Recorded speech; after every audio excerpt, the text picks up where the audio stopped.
وعلیکم ورحمۃ اللہ۔ جی ناظرین، میں ہوں حافظ حبیب محمد۔ آپ سن رہے ہیں بایوگرافی سوانح حیات متکلم اسلام مفکر اہل حدیث مولانا محمد حسین بٹالوی رحمہ اللہ۔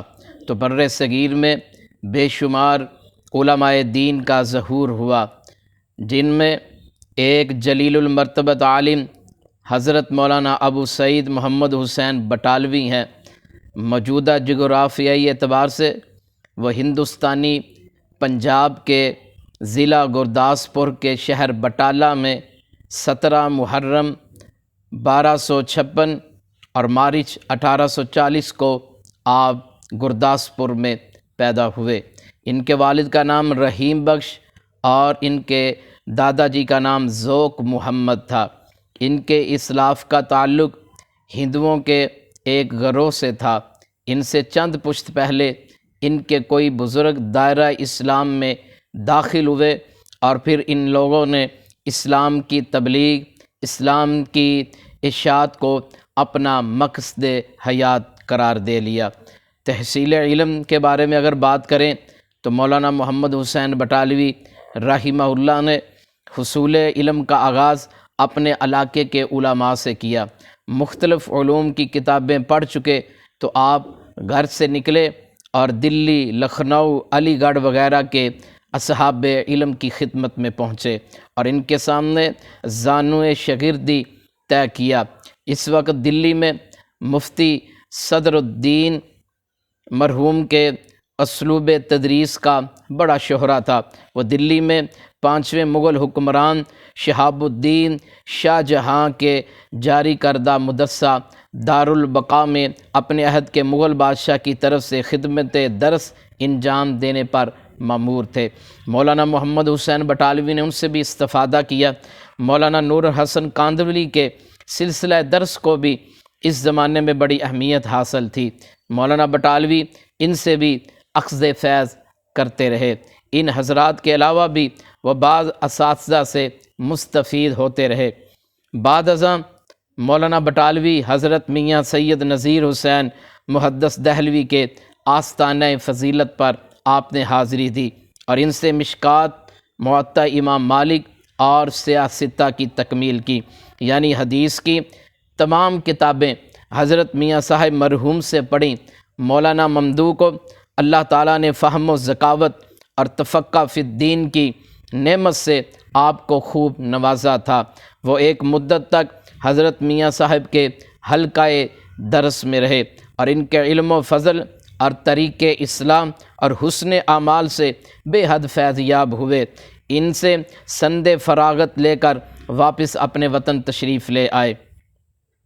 تو اب انہوں نے فارغ التحصیل ہونے کے بعد بیک وقت 4 کام شروع کیے۔ وہ 4 کام یہ تھے: درس و تدریس، تصنیف و تعریف اور تذکیر و بیان، اور اپنے استاذ جلیل حضرت میاں صاحب کی طرح روزانہ فجر کی نماز کے بعد درس قرآن حکیم۔ حالات کے مطابق ان کا اچھا خاصا حلقہ تدریس تھا جس میں بہت سے علماء طلباء نے شرکت کی اور تحصیل علم میں مشغول ہوئے۔ اس کے اثرات دور دور تک پھیل گئے اور اس کے بہترین نتائج نکلے۔ اب بات کرتے ہیں آپ کی تصانیف کی۔ تصنیف و تالیف میں بھی ان کا دائرہ کار انتہائی وسیع تھا۔ ہر دور کے کچھ تقاضے، کچھ مسائل ہوتے ہیں جن کا اظہار ضروری ہوتا ہے، اور ان حالات کی روشنی میں انہوں نے جو کتابیں تصنیف کی ان میں حسب ذیل کتابیں شامل ہیں: منہ الباری فی ترجیح صحیح البخاری، اسلامی عقائد، الاقتصاد فی بیان الاعتقاد، یہ کتاب صفات باری تعالیٰ سے متعلق ہے۔ البیان فی رد البرہان، اس میں اجتہاد و تقلید کو موضوع بحث ٹھہرایا گیا ہے۔ المفاتیح فی بحث التراوی، ہدایت الرب لاباحۃ الذب اور سجدہ تعظیم، الاقتصاد فی حکم الشہادۃ والمیلاد اور کشف الاستار عن وجہ الاظہار، البرہان الساطع المشروع فی ذکر الاقتداء بالمخالفین فی الفروع اور البرہان الساطع کتب صحاح پر حواشی، اور اسی طرح صحیح بخاری کی کتاب الصلاۃ، کتاب المغازی، کتاب التفسیر پر آپ نے حواشی لکھے، اور اس کے بعد الاقتصاد فی مسائل الجہاد، مشکات کے نصف اول پر آپ نے تعلیق و حاشیہ لکھا۔ اور مولانا بٹالوی رحمہ اللہ کثیر المطالعہ اور کثیر العلم عالم تھے، ان کا تمام وقت پڑھنے، پڑھانے، تحریر و کتابت میں گزرتا اور ہر آن اپنے آپ کو مصروف رکھتے تھے۔ ان کی بہت سی تحریریں چھپ گئیں اور ان کی وفات کے وقت بہت سی تحریریں مسودوں کی صورت میں ان کے گھر میں موجود تھیں۔ ایسے مسودات بھی کتابی اور مضامین کی شکل میں موجود تھے جن کو کسی نام اور عنوان سے موسوم نہیں کیا گیا۔ معلوم نہیں ان کی وفات کے بعد ان کے مسودات کا کیا ہوا۔ وہ تیز قلم مصنف تھے، وہ عظیم محقق تھے، ان کی تحریر میں بڑا زور تھا۔ کتاب و سنت کی ترجمانی اور اسلاف کے نقطۂ نظر کی وضاحت ان کا شب و روز کا مشغلہ تھا۔ اور اس کے ساتھ ساتھ پھر انہوں نے مجلہ اشاعت السنہ کا اجرا کیا۔ مولانا محمد حسین بٹالوی کے عمل و حرکت کا ایک لائق تذکرہ، ایک پہلو یہ ہے، انہوں نے اشاعت السنہ کے نام سے ایک مجلہ جاری فرمایا۔ نزہۃ الخواطر کے فاضل مصنف کے بقول ان کا ہدف تنقید اور نشانہ تردید اس مجلہ میں حسب ذیل لوگ تھے۔ پہلے نمبر پر اہل بدعت، دوسرے نمبر پر مرزا غلام احمد قادیانی، تیسرے نمبر پر سر سید احمد خان اور ان کی نیچریت، اور چوتھے نمبر پر عبداللہ چکڑالوی اور منکرین حدیث، اور پانچویں نمبر پر مقلدین تھے۔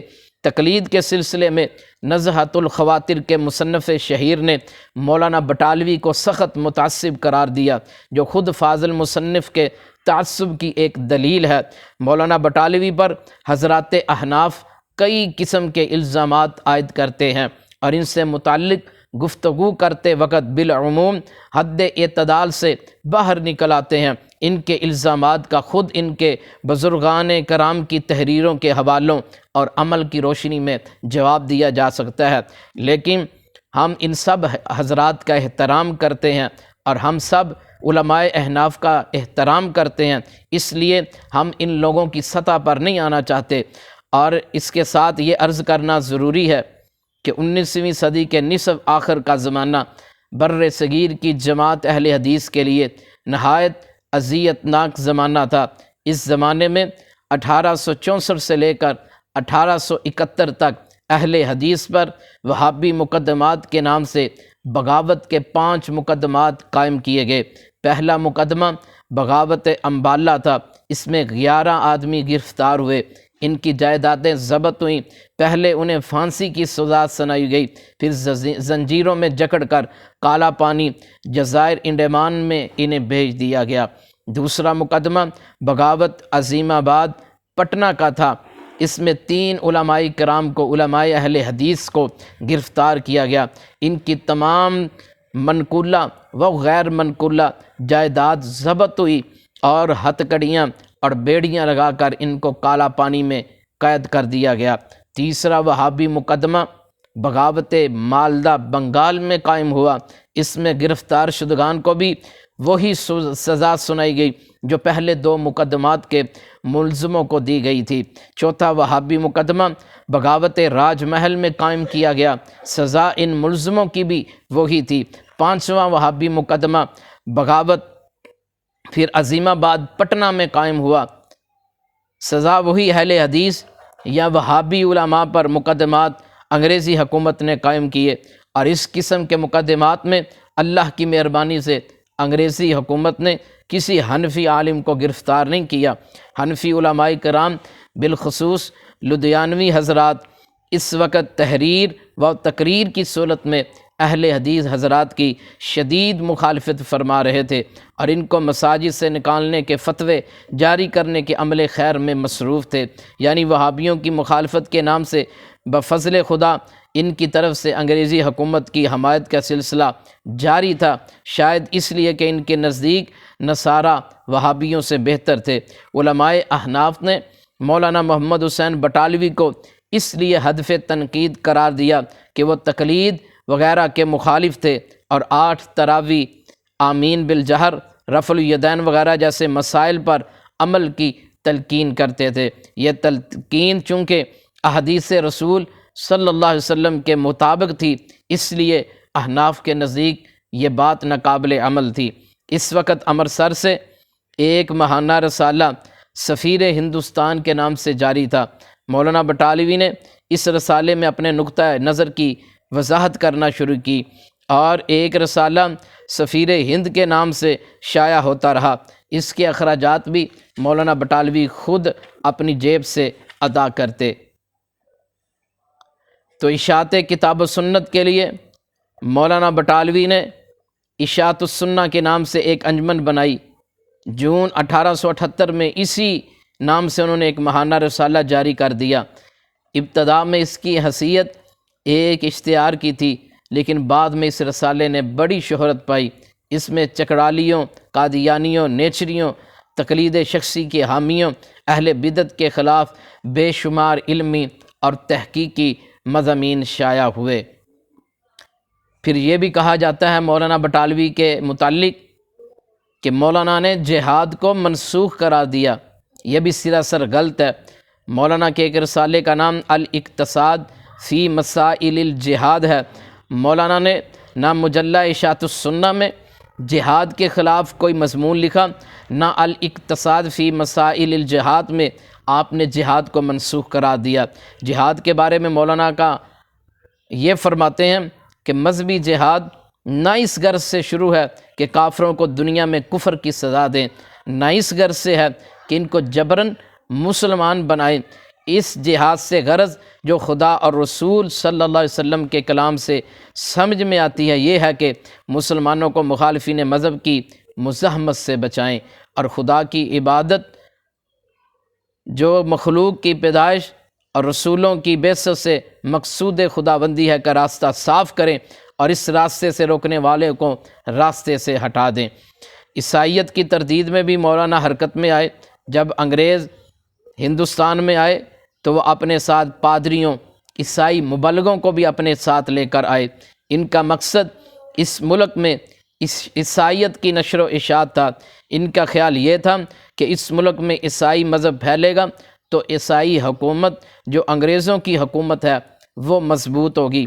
اس کے لیے انہوں نے یہاں کے تعلیم یافتہ لوگوں سے، جن میں ہندو، مسلمان، سکھ وغیرہ یہ سب شامل تھے، ذاتی رابطے کر کے ان سے تعلقات استوار کیے، اور انہیں مالی لالچ اور ملازمتوں کا جھانسا دے کر انہیں عیسائی بنانے کی کوشش کی، جس میں وہ کسی حد تک کامیاب ہوئے۔ تو مسلمان علماء سے انگریز اور دیسی پادریوں کے مختلف مقامات پر مناظرے بھی ہوئے، ایک دوسرے کے خلاف بہت سی کتابیں بھی لکھی گئیں۔ مولانا محمد حسین بٹالوی بھی عیسائیت کے خلاف پھر میدان میں اترے، اور مجلہ اشاعت السنہ میں آپ نے بڑے جاندار اور شاندار آپ نے مضامین لکھے۔ اور اسی طرح مولانا بٹالوی مرحوم و مغفور کا ایک عظیم الشان کارنامہ جو رہتی دنیا تک چمکتا رہے گا، دمکتا رہے گا، ان کا یہ عظیم الشان کارنامہ مرزا غلام احمد قادیانی پر فتویٰ تکفیر تھا۔ مرزا قادیانی نے اپنے رسالے فتح اسلام نے مسیح موعود ہونے کا دعویٰ کیا تو مسلمانوں میں ایک شور برپا ہو گیا، اور اس کے بعد اس نے اپنی ایک اور کتاب توضیح مرام میں نبوت کا دعویٰ کر دیا، تو اس کے خلاف مزید اشتعال کی کیفیت پیدا ہو گئی۔ پھر اس کا ایک اور رسالہ ازالہ اوہام تھا، یہ لوگوں کے سامنے آیا تو سلسلہ مخالفت بہت بڑھ گیا۔ یہ صورتحال مسلمانوں کے لیے بے حد تشویشناک تھی، جسے کوئی مسلمان برداشت نہیں کر سکتا تھا۔ تو مولانا بٹالوی کا مرزا غلام احمد قادیانی سے مناظرہ ہوا، لیکن مرزا صاحب درمیان سے ہی بھاگ گئے۔ اب مولانا نے جگہ جگہ مرزا قادیانی کا تعاقب کیا، اور مرزا غلام احمد قادیانی مباحثہ سے گریزی کرتا رہا۔ مولانا بٹالوی کے نزدیک مرزا غلام احمد کی کتاب آسمانی فیصلہ دراصل شیطانی فیصلہ ہے۔ اس نے مولانا سے مباحثہ کرنے اور ان کے سامنے آنے سے ہمیشہ ہی گریز کیا۔ وہ لاہور پہنچا تو مولانا اس کے تعاقب میں لاہور آئے۔ مرزا غلام قادیانی گیا تو مولانا نے قادیان میں اس کا تعاقب کیا۔ مرزا غلام سیالکوٹ گیا تو مولانا نے سیالکوٹ میں اس کا رخ کیا، مولانا نے ہر مقام پر اس کا پیچھا کیا اور ہر جگہ اسے مناظرے اور مباحثے کی دعوت دی، لیکن وہ میدان میں نہیں آیا، بلکہ بقول مولانا ممدوح جہاں خاکسار پہنچا وہاں سے فوراً مرزا بھاگا۔ اور ہر وہ کوشش جو اسلام کی برتری کے لیے کی جائے وہ جہاد ہے، وہ مالی اثار ہو، جان کی قربانی ہو، اسلام کی تبلیغ کے لیے باغ دوڑ ہو، احکام دین کی حفاظت کے لیے جد و جہد ہو، حالات کے مطابق یہ جہاد ہے۔ مرزا غلام قادیانی کا دعویٰ نبوت بہت بڑا فتنہ تھا، مولانا محمد حسین بٹالوی نے اس کے خلاف کفر کا فتویٰ مرتب کر کے اپنے خرچ پر پورے ہندوستان کا دورہ کیا اور 200 کے قریب علماء سے خود ملاقات کر کے اس پر دستخط ثبت کرائے اور ان علماء سے مہریں لگوائی گئیں۔ جن حضرات کے پاس کسی وجہ سے خود نہ پہنچ سکے وہاں اپنے آدمی بھیج کر دستخط کروائے گئے۔ اس زمانے میں یہ بہت بڑا جہاد تھا جو انہوں نے مالی، علمی اور جسمانی صورت میں کیا۔ ملک کے کسی عالم دین نے کسی اہم مسئلے میں اتنی جد و جہد نہیں کی جن کی جو انہوں نے مولانا محمد حسین بٹالوی نے جو انفرادی طور پر کی، کسی ملک کے عالم دین نے اتنی جد و جہد نہیں کی۔ انبیاء کے سوا کوئی شخص معصوم نہیں، ائمہ کرام سے بھی بعض مسائل میں غلطی کا صدور ہو جاتا ہے، علماء بھی لغزش کے مرتکب ہو جاتے ہیں۔ مولانا محمد حسین بٹالوی بھی بحیثیت انسان کوئی نہ کوئی فکری یا عملی لغزش کا ان سے بھی ارتکاب ہوا ہوگا، لیکن مرزا قادیانی کے خلاف جو انہوں نے تگ و دو کی وہ اس ملک میں ان کا وہ اولین اور ایک بہت بڑا جہاد تھا، جس کی وجہ سے ہم گنہگاروں کو یقین ہے کہ بارگاہ الہی سے ان کی ساری خطائیں معاف فرما دی گئی ہوں گی، اور تحفظ ختم نبوت کے بدلے میں اللہ نے ضرور انہیں جنت الفردوس عطا کر دی ہوگی۔ اور اس جد و جہد میں ان کا کوئی دینوی مفاد نہیں تھا۔ انگریزی حکومت مرزا غلام احمد قادیانی کی حامی تھی، جبکہ مولانا بٹالوی اس کی شدید مخالفت کر رہے تھے۔ اس طرح وہ انگریزی حکومت کے مد مقابل تھے۔ یہ فتویٰ مولانا نے اسی زمانے میں شائع کر دیا تھا جس پر کلکتہ، ڈھاکہ، اعظم گڑھ، لکھنؤ، دلی، پٹنہ، مظفرپور، امرتسر، گرداسپور، لدھیانہ، سہارنپور، بنارس، دیوبند، لاہور، راول پنڈی، پشاور، جہلم، گجرات، سیالکوٹ وغیرہ ملک کے تمام صوبوں کے تمام اضلاع کے 200 کے قریب اصحاب علم کے دستخط ثبت تھے۔ اور اسی طرح مولانا بٹالوی کی سکونت زیادہ تر لاہور میں رہی۔ ان کے زمانے میں اہل حدیث کی لاہور میں 2 ہی مسجدیں تھیں، چینیاں والی مسجد اور لسوڑے والی مسجد۔ تو مولانا محمد حسین بٹالوی رحمہ اللہ لسوڑے والی مسجد میں خطبہ جمعہ ارشاد فرماتے تھے، نماز فجر کے بعد درس قرآن بھی ارشاد فرماتے، تدریس کا سلسلہ یہاں بھی جاری رکھتے تھے، اور ان کا مجلہ اشاعت السنہ بھی یہی مسجد لسوڑے والی سے شائع ہوتا تھا، اس لیے انہیں لاہوری کے نسبت سے بھی یاد کیا جاتا ہے۔